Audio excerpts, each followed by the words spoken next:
Darvish, he's not scared to try anything. And it's funny because in his like interviews, he's like, oh yeah, every time I try think of a new pitch, I try it first in game just to know like hitter reactions. And so like he thinks like just trying a new pitch in bullpens or whatever is useless because you can't see the hitter reaction. And so every time he comes up with a new pitch, he's like, all right, I'm just gonna try it in this game.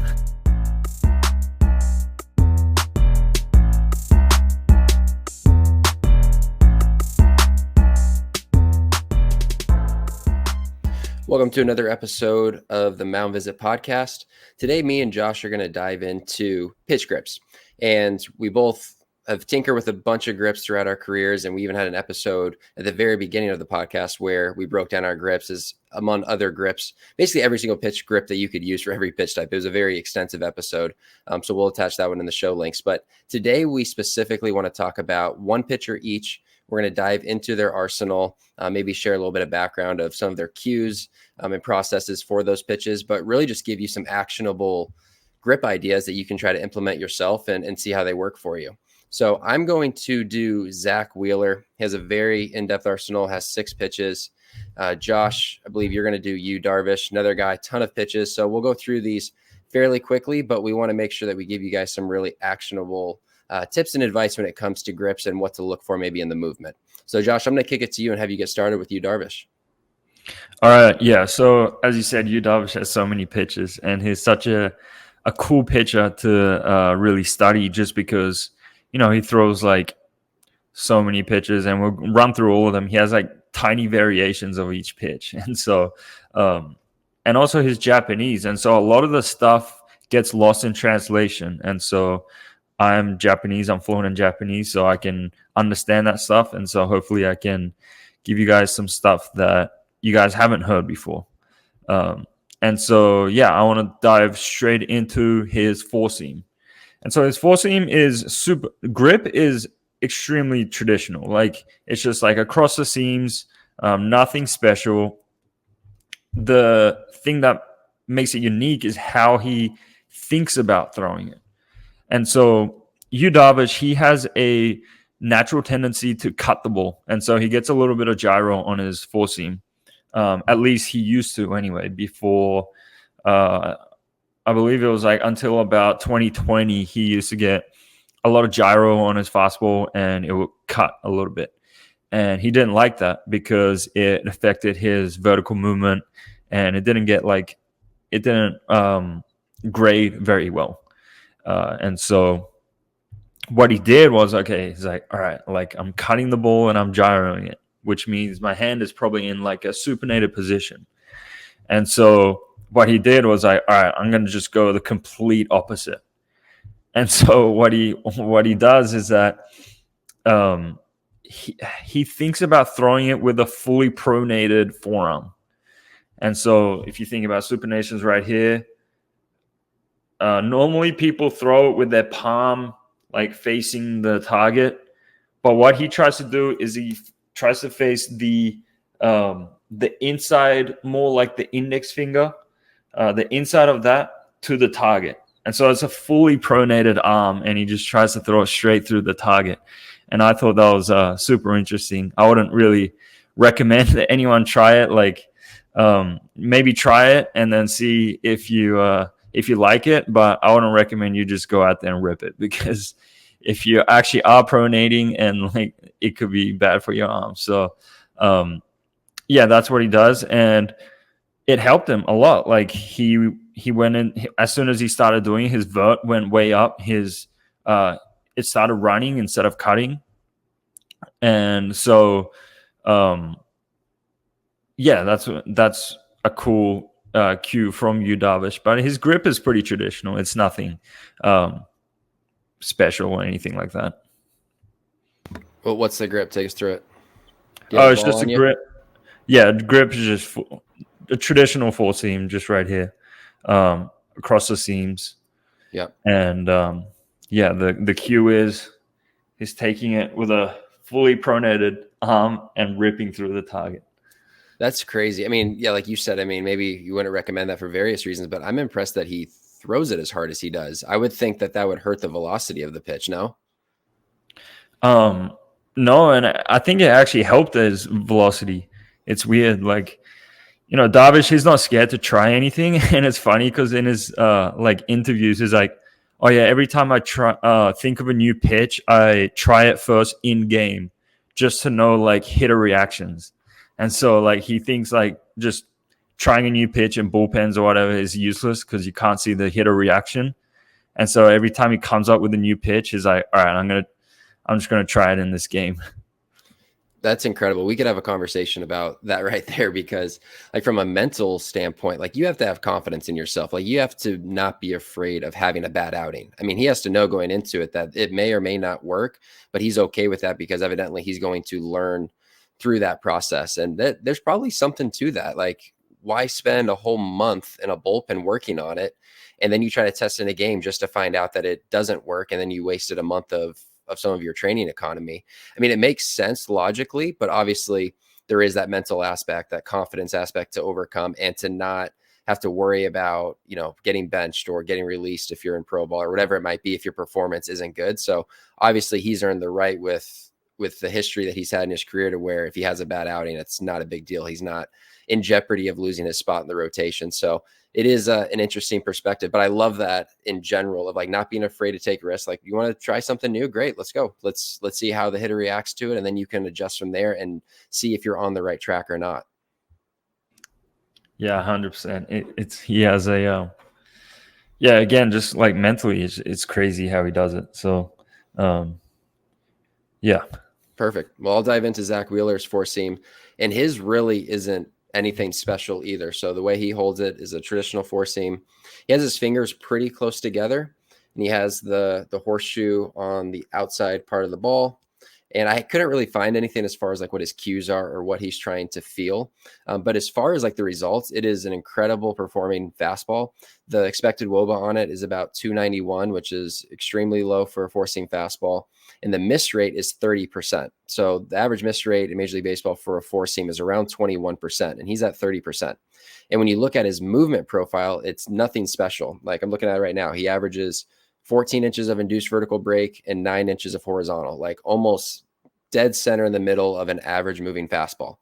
But what he does do that's unique about it is he throws from a 5'3" release height, averages 5'10" for fastball. So he's 7 inches lower than the average fastball.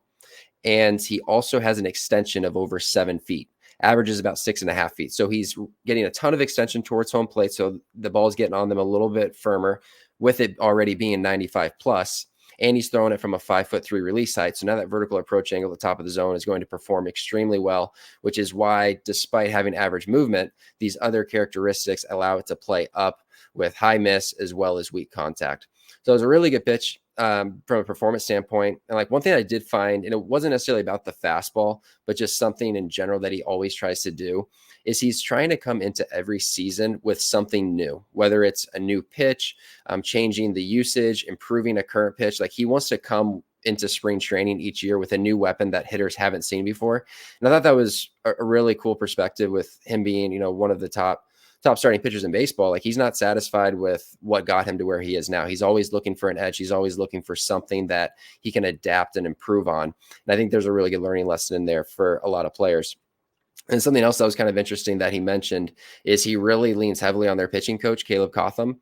Like he doesn't consider himself, a pitching nerd, quote unquote, or like someone that really likes to get into the numbers. Like he even said, like with some of his off-speed pitches, like he couldn't even tell you exactly how it moves as far as the numbers are, but he knows what the shape should look like. He knows what it needs to feel like. He knows how it needs to be spinning out of his hand. And he just trusts Caleb, their pitching coach, to help him with some of those things to make sure that he is on the right track. And he's really leaned heavily on him for some of the grip adjustments and some of those feels. So it's pretty cool just to see, someone from his perspective, one of the top starting pitchers in baseball, always looking to improve, as well as leaning and learning from people like his pitching coach.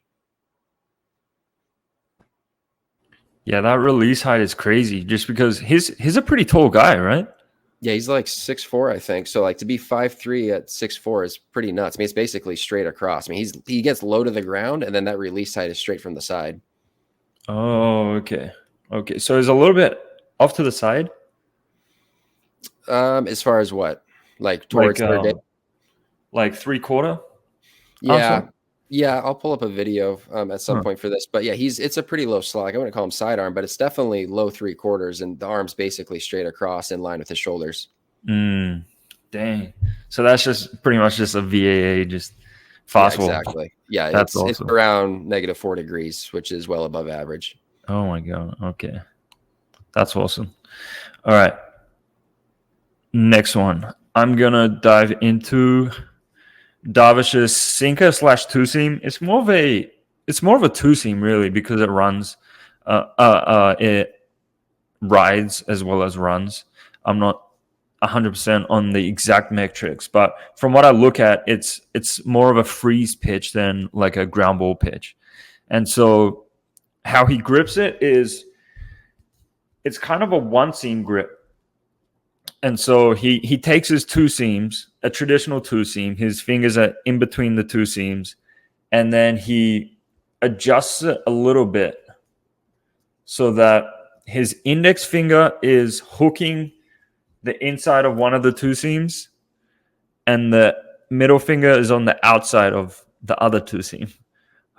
If you guys are watching, then you'll be able to see. But it's like this. And what he tries to do is the exact same thing with his four seam. He wants to have it completely pronated when through the target, and as he releases it, he's trying to rip through the one of the seams with his index finger, so like that. And so that creates that's what he says creates the run that he gets. And another cue that he uses was that, and I thought which was pretty cool, was that when he throws it, he imagines a glass wall extending from his front shoulder all the way to the left-handed hitter's hip. And so he throws a two seam a lot against lefties to try to freeze them and frontal them. And so what he does is like, all right, he imagines like a glass wall from his front shoulder to the left-handed hitter's hip, and then he tries to stay on that for as long as possible. So he's even trying to like stay closed and then throw it as it's staying closed. And so I thought that was really interesting. I think it was just it's great because like when I used to pitch like and my two seam would run on me, it would be because I just open up way too quickly, and like my arm starts to come out to the side, and I'll just miss arm side. And so I think that's what he's trying to do is like he's trying to stay close for as long as possible so that he can stay on line and throw it at the left-handed hitter's hip so that it comes back and freezes the hitter. So I thought that was pretty cool. Yeah, I forget who it was, but he tweeted something out. The reason he developed that front hip sinker was for a specific batter. I think it was either Bryce Harper or someone. It was a really good left-handed hitter, and I don't know if it was a joke, but I took it as serious. Like he literally developed that front hip sinker purely because of this specific batter doing damage against him, and he needed to find another weapon. Have you seen that? Do you know what I'm talking about? Yeah, I think was it Joey Votto? I thought it might have been Votto. I wasn't positive, but yeah, that makes sense. I think it was Votto. Yes. Yeah. No, I think I did see that tweet. It was like, I can never get Joey Votto out, so I had to get something Yes. to throw against him. And it was funny, like the Rangers at the time. I think they saw that and they were like, "Hey, like." I think the tweet was something like, "Oh, Yu Darvish was watching Joey Votto from the dugout and seeing like how he can get him out, and then he developed that pitch." And so the Rangers were like, "All right, guys, we're all gonna see all the hitters because you never know what you can pick up from these hitters." And so like sometimes we will lift during the games, but then they'll cancel that and be like, "All right, every single Yeah. pitcher is watching the game." So Love yeah, that. no, that was really cool, and it's just amazing how he can just throw these pitches like that. Oh, it's incredible. You have to have such good feel for the baseball, just to be able to manipulate it in multiple ways. I mean, like you said, he has 7 pitches, but he probably has 10 or 11 pitches in his head because there's just minor adjustments that he's making depending on what he wants the pitch to do. Yeah, 100%. And I couldn't find anything on a sinker, but I feel like he throws a sinker as well. This is his two seam, but uh, Yeah, I think he just has so many variations of each pitch. Yeah, for sure. All right, I'll dive into Mr. Wheeler's sinker and his pretty traditional grip. Like most of his grips are honestly pretty traditional, but he just is a master at spinning it the way you want it to spin to get the movement that you want. So his sinker, he holds just like this. So regular two seam, but he has his fingers close together. They're on like the inside of the seam. So they're not super wide or on top of them. They're just basically right together with a tiny bit of space, and the thumb is underneath. And when he throws this pitch, he's trying to have this part of the ball. So if I'm throwing this with the Major League logo on the inside part of the ball, he wants that Major League logo slightly facing him and on top of the ball. So for him being a right-hander, it'd be on the top left corner, slightly facing him. That's the way he wants the ball to be spinning, and that's what allows it to get that late action and to utilize the seams to his advantage. So from a movement perspective, sinker averages about 6.5 inches of induced vertical break and 17 inches of horizontal. Good movement for his release height. It's not like overwhelming, right? Because he has, with the sinker, it's a 5'2" release height.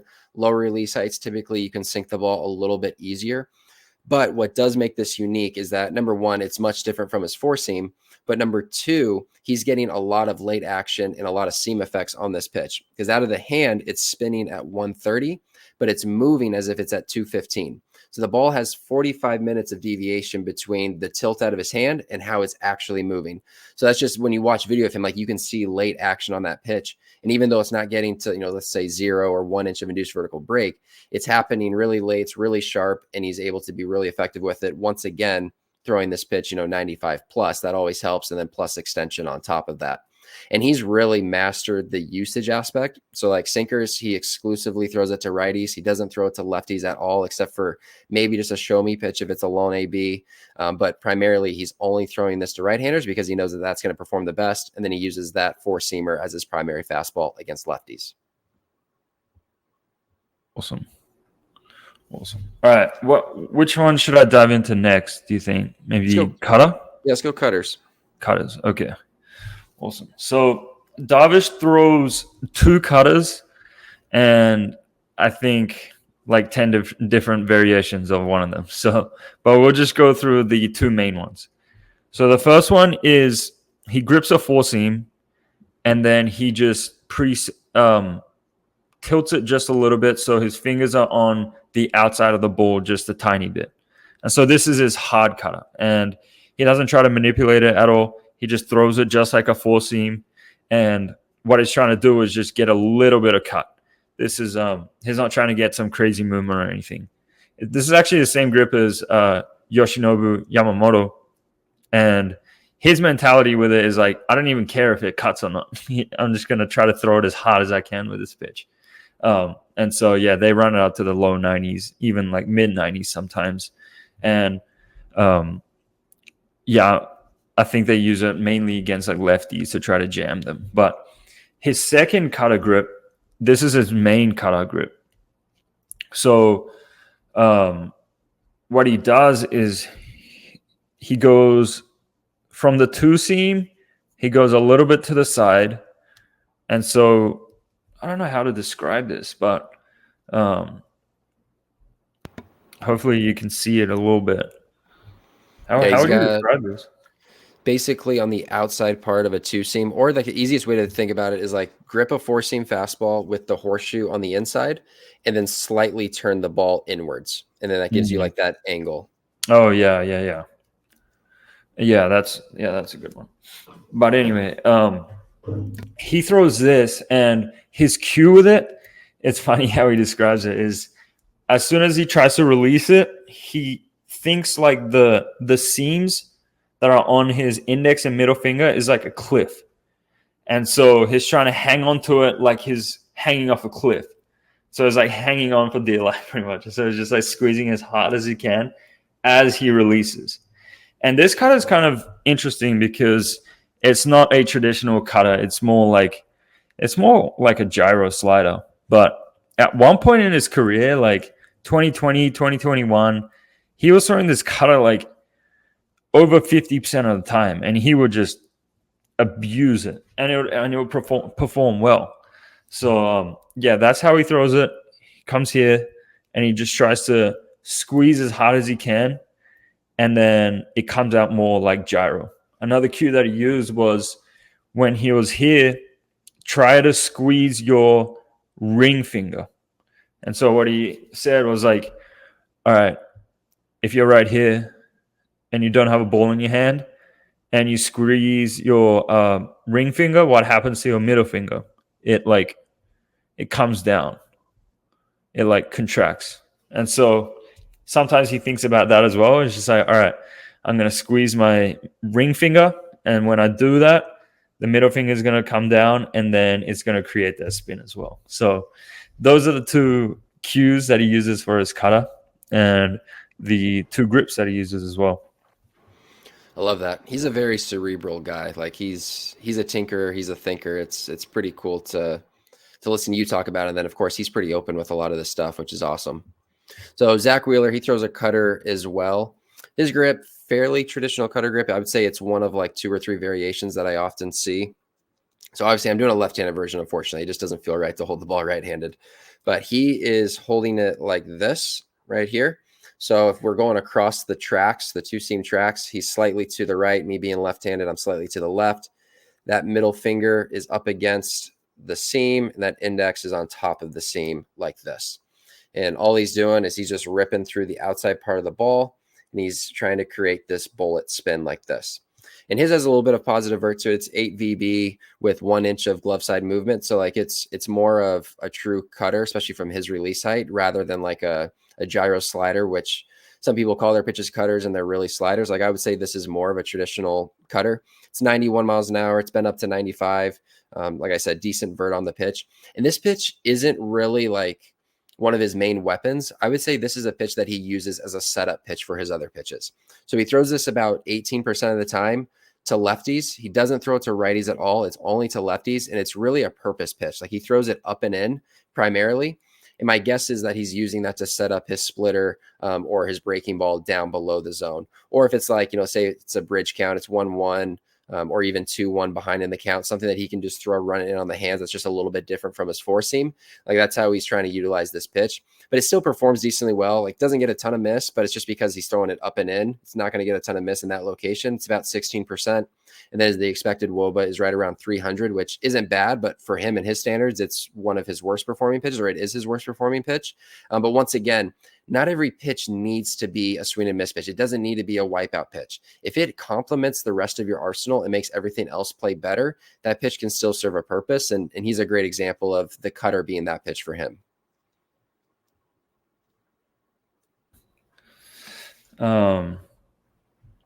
Yeah, I just want to go back to how cerebral Darvish is real quick. And I know I tweeted about this a little bit, and I wrote a thread about it. But for those who don't know about this, I think this will be pretty interesting.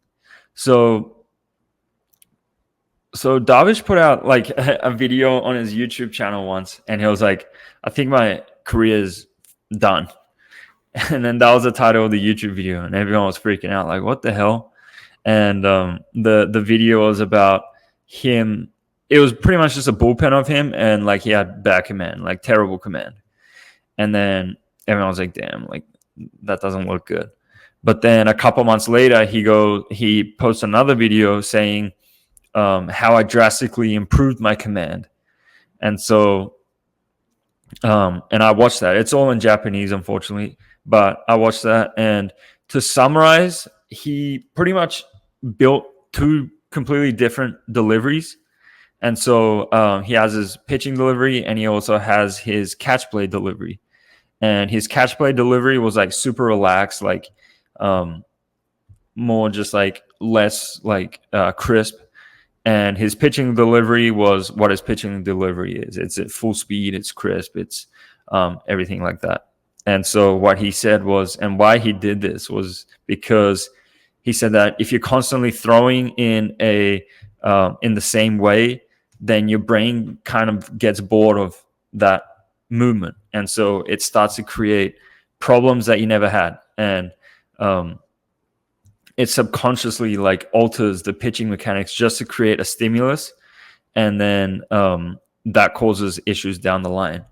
And so Darvish kind of noticed this and is like, okay, so if I have two pitching deliveries, then the stimulus to the brain is always going to be fresh. And so I'm not going to have these weird problems that come up because, like the brain's seeking a stimulus. And I kind of felt this in my career as well. Like when you're throwing the same way all the time, like some stuff just starts to feel like out of whack.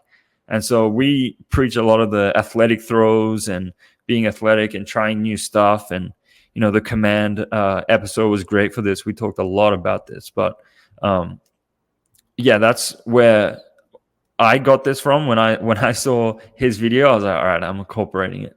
And I don't think it drastically improved my command as much as it did for him. I wish it did, but I think it did improve it a little bit. And so, that's another cool thing about Darvish.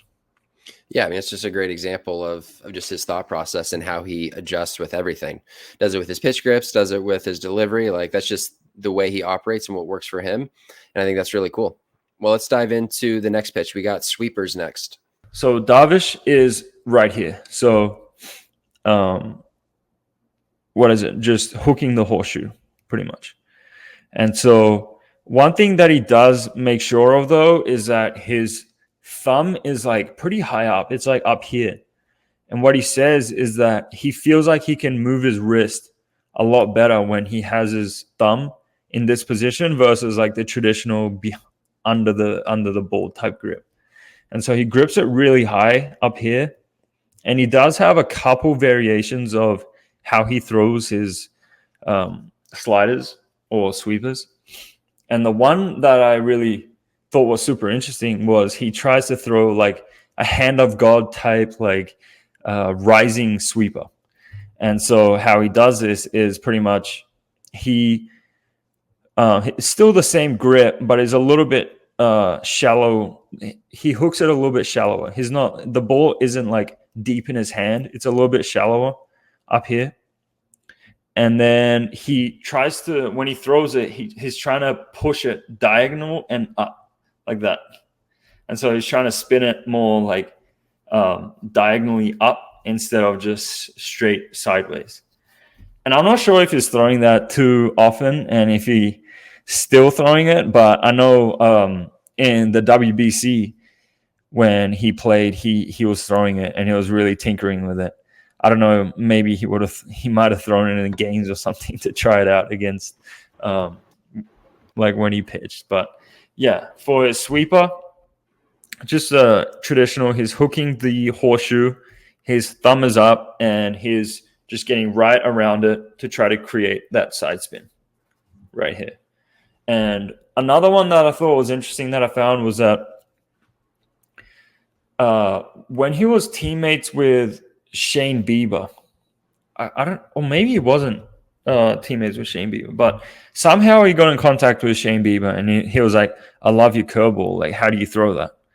And Shane Bieber taught him how to throw his curveball, and he would throw it with the same cue, same grip, but it didn't really, he didn't really like that. And so he was like, what happens if I do the same thing, but for my slider? And so he created a spike sweeper. And so he started throwing this, and it was harder. It came out much harder. He was throwing it like mid to upper 80s, and it was a really good pitch for him. And so I'm pretty sure he added it straight into his repertoire. But yeah, it's just another one of those variations that he has. So yeah, he pretty much has 3 different variations of sweepers: a rising one, a normal sweeper, and then a spike sweeper. That's great. Wheeler actually throws a very similar one. Well, one of those variations. So he's hooking the horseshoe the same exact way. So that middle finger's up against the horseshoe. He doesn't spike his index, but it is like hugging it super close. And the thumb is in what I would say just a normal position, not super high, not super low.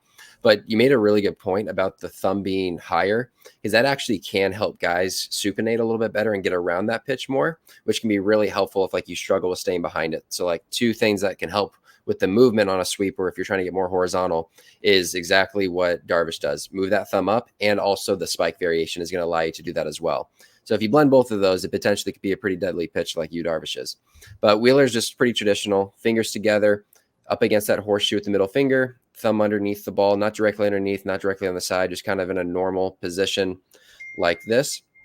And this is one of his best performing pitches.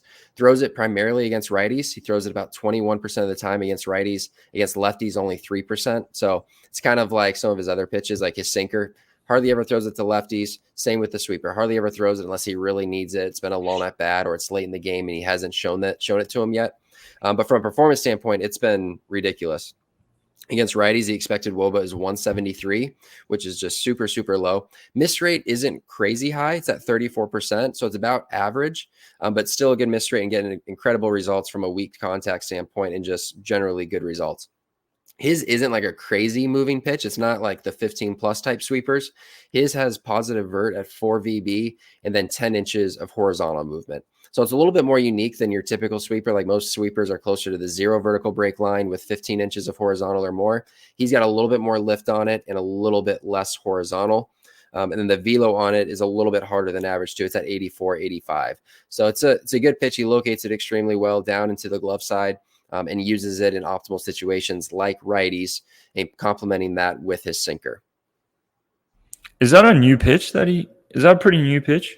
He started throwing, he said he's been tinkering with it for a few years. So I think before he got to the Phillies, because he was with the Mets before the Phillies, he said he would like try to tinker with it. And he's like, he literally would just throw a few every once in a while. But it wasn't until last year that Cotham really helped him with that pitch. And like that was like his new pitch last year that he was really trying to discover and work on. And then this year, like he's made it an effort to like throw more of them, to work on it more. And he just said, like in an interview that I listened to, that he feels really comfortable with it now. And now it's, one of his best performing pitches. Yeah, because I always remember him as being a big velo guy with a gyro slider, right? Like more of a gyro slider. Yeah. Awesome. All right. I'm going to dive into, should we do curveballs? Let's do it. Yeah, curveballs are good. Curveballs. Okay. So again, Darvish has two variations of this pitch. His first one is a traditional knuckle curve grip. And so his on the lace right here with his middle finger, his index finger is spiked, and his thumb is on the opposite seam. And so he's trying to throw it as hard as he can. One of his cues is that when he was teammates with Craig Kimbrell, he was like, all right, I'm going to try to get you a curveball. Can't teach me how to throw your curveball. And so they were working on it together. And one of the big things was, instead of just pulling down on the ball with your hand and your arm, you try to pull down with your whole body. So it's like you're bringing your whole body down to rip through the seam. And when Darvish started doing that, his curveball got harder and sharper. I don't know if it created more movement, but he definitely talked about how it became just a more effective pitch because it was tunneling better and it was coming out harder and it was sharper. The next variation that he throws is his ephus/slow curve. And I love this pitch. If you ever see it, it's a crazy pitch. But he throws it the same grip, except he's not spiking anymore. And how he releases it is he tries to release it behind his head. And so he's trying to spin it behind his head, and then it comes out, and then it just goes into the strike zone, I guess. It's such a hard pitch to throw. I don't think I could throw it. I was more like sidearm, so like that would be a very tough pitch to throw. But just having that kind of feel behind your head is amazing. And he said that one of the ways that he trains it is just playing catch at really short distances. And so he would go out there at like in between like 30 and 50 feet, and he would just try to throw curveballs, and it forces him to get that rotation and get it down so that it doesn't pop out. And I think that's kind of one of the ways that he trained his slow curve and maybe his knuckle curve as well, but definitely his slow curve, just to get the feel for it popping out behind him and then going to the target. And so those were his two grips and cues. Yeah, I'm a big fan of curveballs from a short distance because, like you said, it forces you to actually spin that ball out front. Like, in order to get it to move or have the right spin from that close, you have to be doing a lot of things right. So that's a great drill for guys to do, is just throwing curveballs from shorter distances. Yeah. So Wheeler throws, once again, it's a pretty normal grip. There's nothing crazy about it. So similar to his cutter grip. So his cutter grip, he's further back across the tracks like this. The curveball, he climbs up further. So his middle finger is up against the seam like this. And then the index finger is just up against the middle finger like so. Then the thumb is just underneath the ball, and it's fairly deep in his hand. And he's just trying to get that middle finger to the front of the baseball to create topspin on this pitch. From a movement standpoint, it's about average from a movement standpoint. It's -9 VB, has 7 inches of horizontal movement. So just your traditional curveball. It's not super depthy or super 12-6. It's not, more of a slurvy type pitch. It's kind of just in the middle, just a regular curveball, a little bit of depth, a little bit of horizontal to it. Primarily throws this pitch to lefties. Once again, like, he optimizes his pitch usage to a T. He's using his curveball to lefties about 14% of the time. Righties, he throws it 4% of the time. And like, even 14% is not crazy high, even for lefties. So that just tells me that this is just more of like a pitch that he mixes in every once in a while just to keep them honest, maybe to pair it with a high fastball or to steal a strike early in the count. Although it's not like a huge strike pitch for him. He only throws it for a strike 55% of the time, and it's in zone 28% of the time. So 28% is really low. Average in the major leagues for a curveball is like 42, 43%. And then average strike percentage, you want that above 60%. So that could also be a reason he's not throwing it much. Maybe he just doesn't have as good a feel for it this year as he has in the past. But when he does throw it, it's getting decent results. 285 expected WOBA. Miss rate is about average at 36%. But once again, like, not every pitch needs to be your best pitch. Like, as long as it is setting up other pitches or it's serving a purpose in some way, there's still value in that pitch. And I would say that the curveball does serve that purpose, whether it's, setting up his fastball a little bit more or throwing his splitter off of it, which we'll get to next. But it's still a decent performing pitch. I just think he would obviously like to throw this one in zone a little bit more. Awesome. What would you say is his best pitch? From a performance standpoint, it's the sweeper, but I would actually say his four seam is probably his best pitch overall because it's a weapon to both side hitters. It's a weapon to lefties and it's a weapon to righties, versus every single other pitch, he optimizes it to either a lefty or a righty. The four seam is the only one that he throws at a high rate to lefties and righties. And how about like stuff plus wise? Is that the same? That's a good question. As you start talking about Darvish's splitter, I'll look that up and see what the stuff plus looks like. All right, sounds good. All right, well, I don't have too much on this, but Darvish throws a splitter and a changeup, and so Darvish isn't like one of those Japanese guys with like a crazy splitter, just like Senga or Yamamoto or even Imanaga. He has a really good splitter as well. This is kind of a low usage pitch for him. And he says he grips it like this. So his index finger is hooking one seam and the middle finger is on no seams. And he tries to pull on that index finger, the seam that's on the index finger. And he said he doesn't really know how it's going to move just because he has a supination bias. And so when he throws it, it comes out a little bit gyro-y. And so his movement isn't really that consistent with it. But he says it's still a good weapon and he still uses it. And for his changeup, it's basically his two seam. So his on the two seams, he tilts it just a little bit. So his index finger is hooking one of the seams and his middle finger is on the outside of the other seam. And then he just shifts it over to a changeup. So instead of his index finger hooking the seam, it's the middle finger. And again, he has a hard time pronating. And so what he was saying was that he presets his pronation. So when he's in his glove, I don't know if it's in his glove or when it's coming back, but he makes sure that it's preset to pronation. So it's like this before his throwing. and then it comes through, and then he just tries to throw it as hard as he can. So he doesn't have to think about, oh, I need to pronate at release or anything. It's just I'm going to preset it and then just throw it like a fastball. And again, these are lower usage pitches for him, but I mean, he still uses them, and they're still pretty good weapons for him. Yeah, for sure. I actually like that cue, or I like it for some guys, especially if there's someone that is a pronator. I actually used to think about that too, is like basically throw the circle at the catcher, which allows you to preset that pronation position a little bit earlier, and it just can make it easier just to rip from that position. So definitely something for guys to play around with, especially if you're more of a pronator. It could allow you to get through the inside part of the ball a little bit more to get a little bit more run and depth on it. Yeah, for sure. Okay, so I looked up those pitches. Stuff plus wise. So for those that aren't familiar with Stuff plus, 100 is average. Anything above 100 is above average. Anything below it would be below average by a certain percentage point. So his fastball is average according to this. It's at 101. His sinker is higher than his four seam at 109. The cutter is below average at 95. The splitter, which I'm going to talk about in a second, is below average at 96. And then the sweeper is his best one at 128, which is super, super high. And I'm guessing it's because of the velo and just the unique vert on it with the horizontal.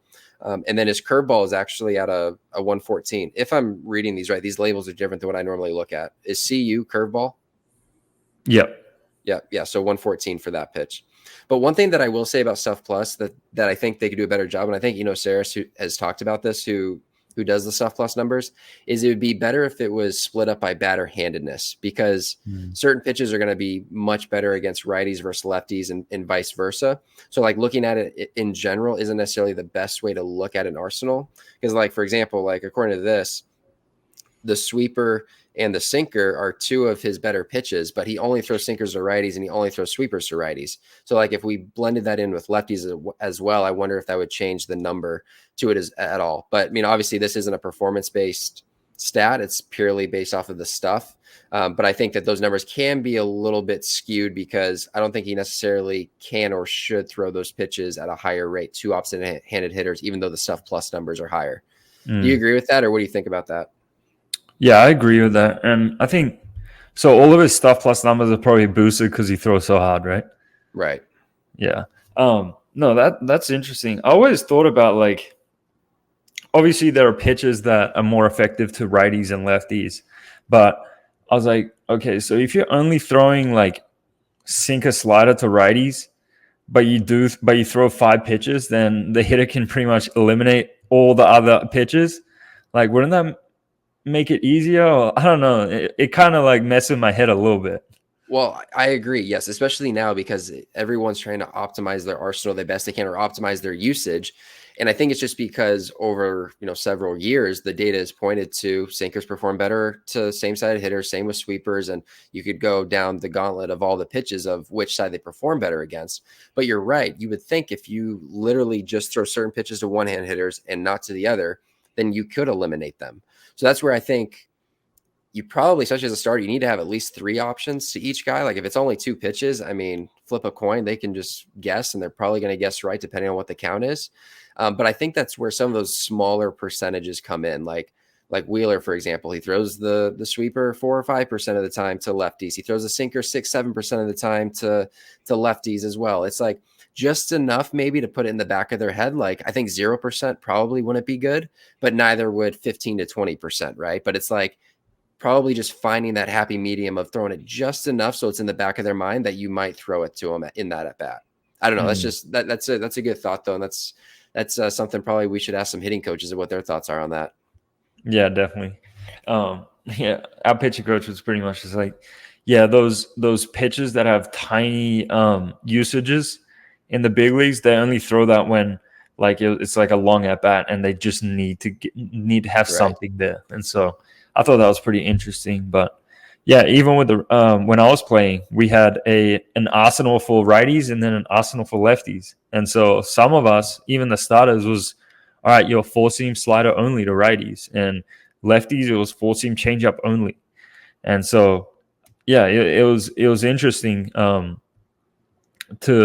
it's interesting to see if it like makes it easier or harder on hitters. But yeah, I think overall just throw your best pitch Yeah, against the righty or lefty. for sure. Like I'm looking at Wheeler's arsenal right now. So against righties, he throws a ton of fastballs to righties, like between the four seam and the sinkers. Like between the fastball and the sinker, it adds up to 70% usage against right-handed batters. He throws the four seam 35% or sorry, 36% of the time, and the sinker 34% of the time. No cutters, curveball at 5%, and then the sweeper at 21%, and then the split at 4%. So basically against righties, it's four seamers, sinkers, and sweepers.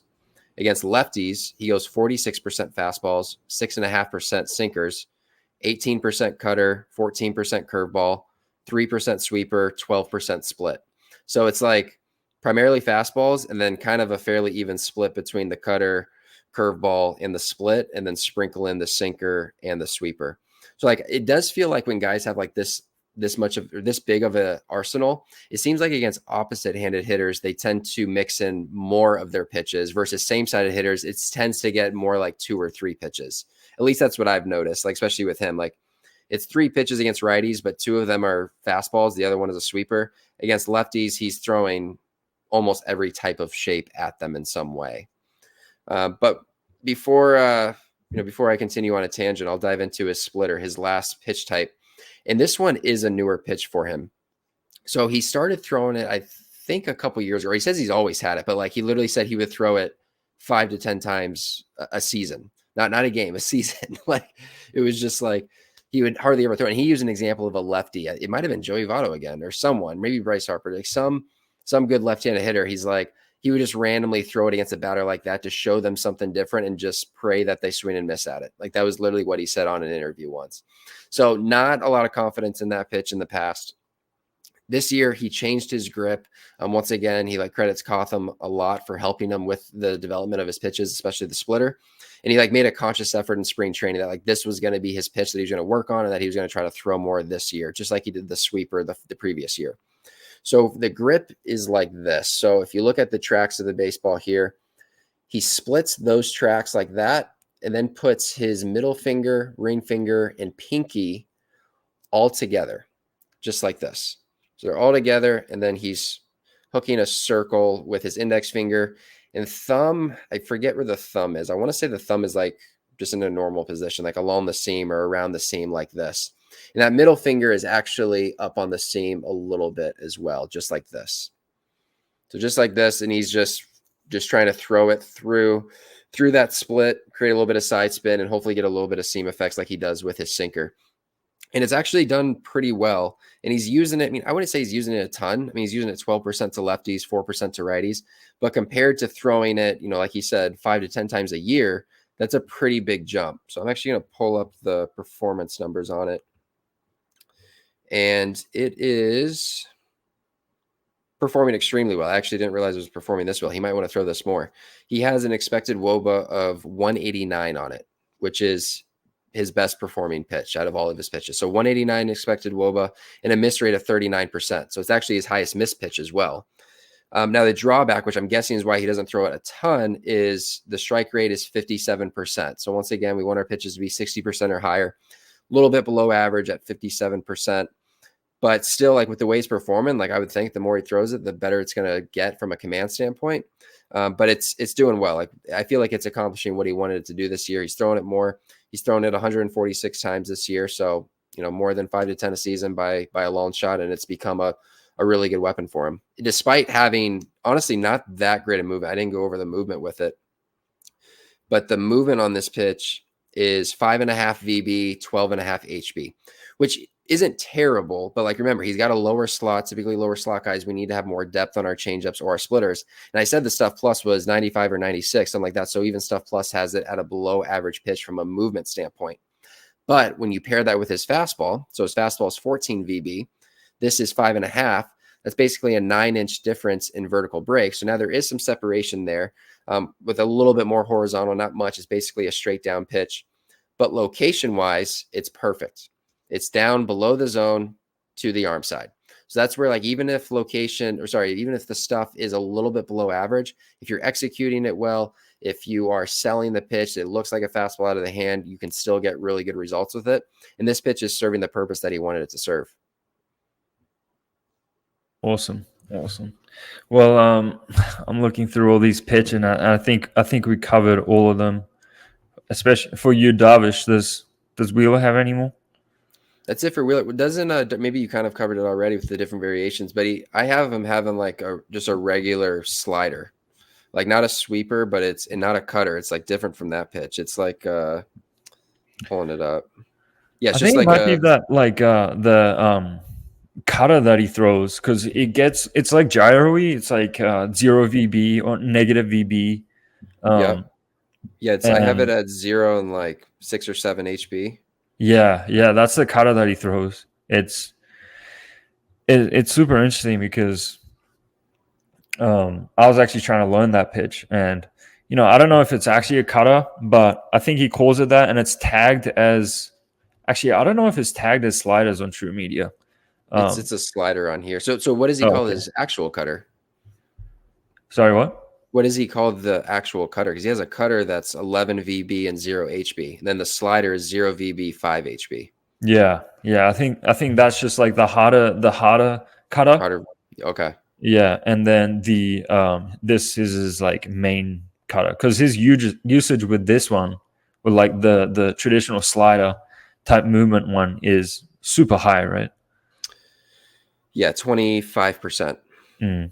And I think that was like way higher like previous years. I know he throws his fastball a lot more now, so um, Not too much, honestly. He throws it. So his usage is four seam 22% of the time, sinker 15%, cutter 6%, curveball 13%, slider 26%, sweeper 10%, and then the splitter 8%. oh damn! So he's got a pretty balanced Yeah. repertoire right now. Although he hasn't pitched a ton this year, so it'd probably be better to look at a previous year. But yeah, I don't he's Mhm. personal stuff going on. I don't know what the details are, but I know he might not pitch the rest of the season. Oh He's really? Yeah, they didn't say what it was. I saw some article though, but he's what's it called what's the list called when it's like for like personal reasons? Oh, like Not a restricted restricted, list? maybe it was restricted list. Something he's not getting paid. I know that. Oh He's like what? he's just he's taking time for some personal matters is what they said, and they said he potentially is out for the season. Damn. I actually went to a Padres game and I was really hoping he was there and like maybe he would throw. But yeah, he said that he was out. So I thought it was just like a 1 day thing, but I didn't know it was that serious. Yeah, I mean, I could be wrong. Don't quote me on this. I saw something else on Twitter that mentioned like it could Okay. be long term.